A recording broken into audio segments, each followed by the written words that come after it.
วัสดีครับผมแก้วกงดีๆครับวันนี้นะครับคุณอยู่ในรายการกงทีวีครับวันนี้นะครับผมจะพาเพื่อนๆนะครับไปดูต่อเนื่องจากเทปที่แล้วนะครับเกี่ยวกับการเลี้ยงหัวจุกครับวันนี้เราไปดูการเลี้ยงหัวจุกเบื้องต้นครับไปดูกันเลยครับว่าจะมันและมีสาระแค่ไหนครับเชิญเลยครับ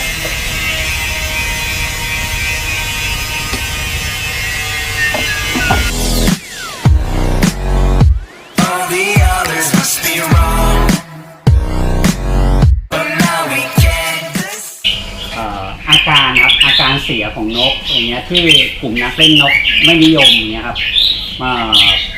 มีอะไรบ้างครับหรือว่ามันเป็นความผิดปกติของนกไหมหรืออย่างเงี้ยครับถ้าคำถามนี้ก็เจอบ่อยๆในกลุ่มคนเลี้ยงแล้วก็ต้องนิยามไปว่ากลุ่มผู้เลี้ยงบางกลุ่มไม่นิยมแต่ว่าไม่ใช่ทุกคนก็คือนกมีอาการเครียดในการถูกเลี้ยงไว้ในกรงอย่างเช่นนกที่ยืนคอนแล้วก็ตีลังกาคือเขาบินวนกลับมายืนคอนเหมือนยิมนาสติกเลยเหมือนหมุนม้วนตัวเองเลยก็เรียกว่านกพวกนี้เราเรียกว่านกตีลังกาอันนี้แยกประเภทก่อนนะแล้วก็นกที่เกิดความเครียดจากการเลี้ยงในกรงก็จะจิกหางจิกหน้าอกหรือเดินวนจิกปลายหางตัวเองหรือไม่บางคนก็บางตัวก็จะติดโคนติดซึ่งพวกนี้คือความเครียดในตัวที่มองว่ามันเป็นอาการของโรคเครียดนะซึ่งจะรักษาหายไหมคิดว่ายากเพราะว่านอกจากเขาเกิดจากความเครียดที่อยู่ในกรงวิธีเดียวที่จะทำให้เขาหายก็คือออกจากกรง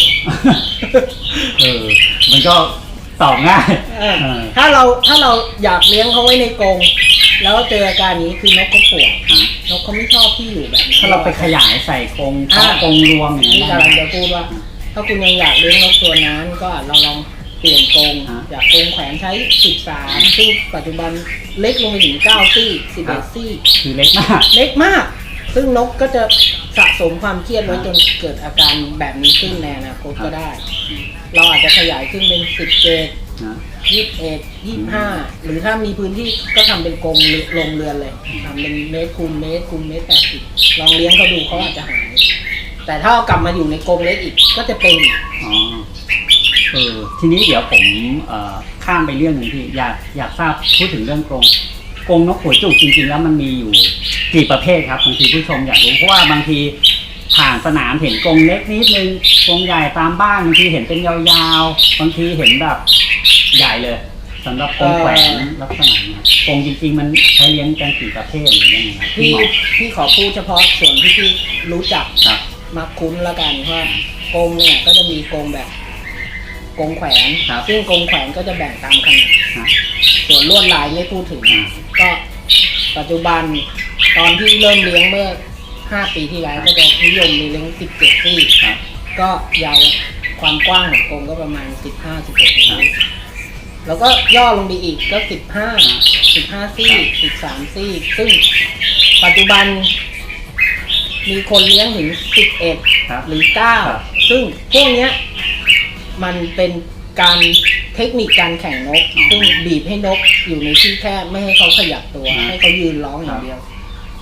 พัฒนาการของกรงเนี่ยมันมาจากการกลุ่ม2 กลุ่มคือกลุ่มคนเลี้ยงแข่งกับกลุ่มคนเลี้ยงแขวนเลี้ยงเพื่อเป็นสัตว์เลี้ยงไว้ในบ้านแล้วก็พวกกลุ่มคนเลี้ยงแข่งก็จะพัฒนาว่านกที่อยู่ในกรงแข่ง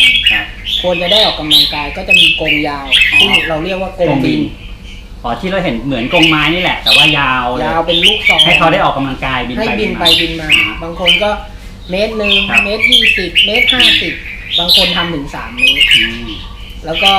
ผู้เลี้ยงอีกแบบนึงก็คือผู้เพาะเลี้ยงก็จะเป็นกรงที่ออกข้างๆกรงเพาะแล้วกรงลงเรือนแล้ว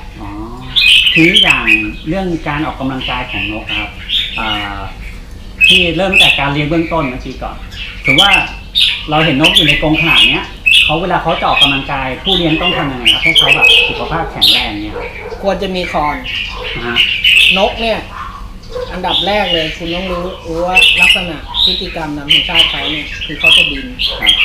การที่จะบินไปอีกที่หนึ่งคือจะต้องมีที่จุด ฮะ จุดพักก็คือคอน ฮะ ในกรงแขวนเนี่ยแต่ละกรงก็จะมีเทคนิคการวางคอนต่างๆส่วนกรงบินก็จะมีคอนหลักๆ2คอน ฮะ สุดปลายกรงกับปลายข้างหนึ่งเพื่อให้เขาบิน ครับ นกบางตัวไม่ค่อยชอบบิน ฮะ ก็ใช้วิธีโบกมือไล่หรือบางคนก็ทำเป็นกรงแบบลูกตุ้มมีลูกตุ้มอยู่ข้างล่างพอนกบินไปลูกตุ้มก็มา ตกอ่ามั มันก็จะเป็นไม้กระดก บังคับให้นกบิน บังคับให้นกบิน อ๋อ ซึ่งเหมือนเราบังคับตัวเองบนลู่วิ่งเราก็ต้องวิ่ง บางคนก็ใช้กรงใหญ่เลย คือปล่อยให้เขาบินอิสระ ซึ่งอีกวิธีหนึ่งที่พี่เคยรู้มา แล้วก็ไม่นิยมสำหรับตัวพี่ไม่นิยม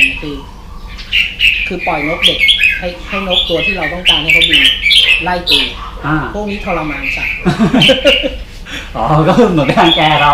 ปล่อยนกอีกตัวซึ่งอ่อนแอกว่าให้อีกตัวหนึ่งไล่ตี อ๋อ เพราะนกหัวจุกเนี่ยคล้ายๆมีอุปนิสัยอย่างหนึ่งคือเขาดุดันเวลาที่มีใครเข้ามาล้ำถิ่นเขาจะตี เป็นนกหวงถิ่น นกหวงถิ่น อ่า เขาจะร้อง ทีนี้อย่างผมเห็น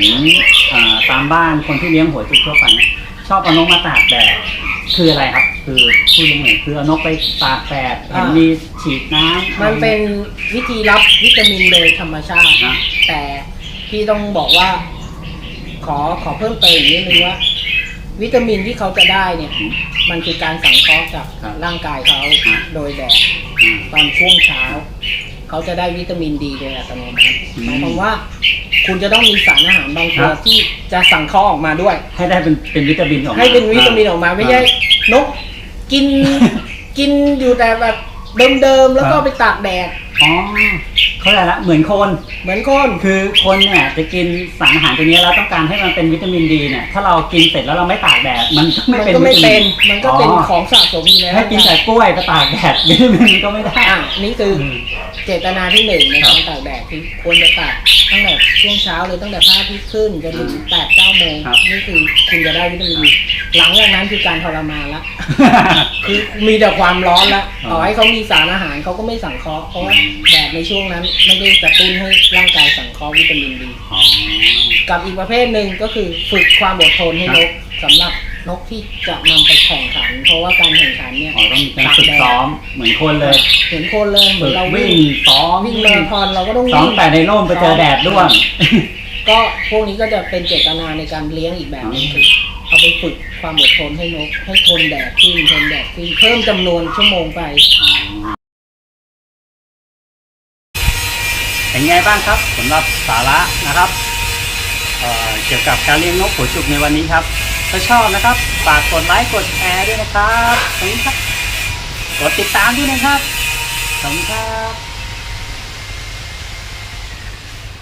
เห็นไหม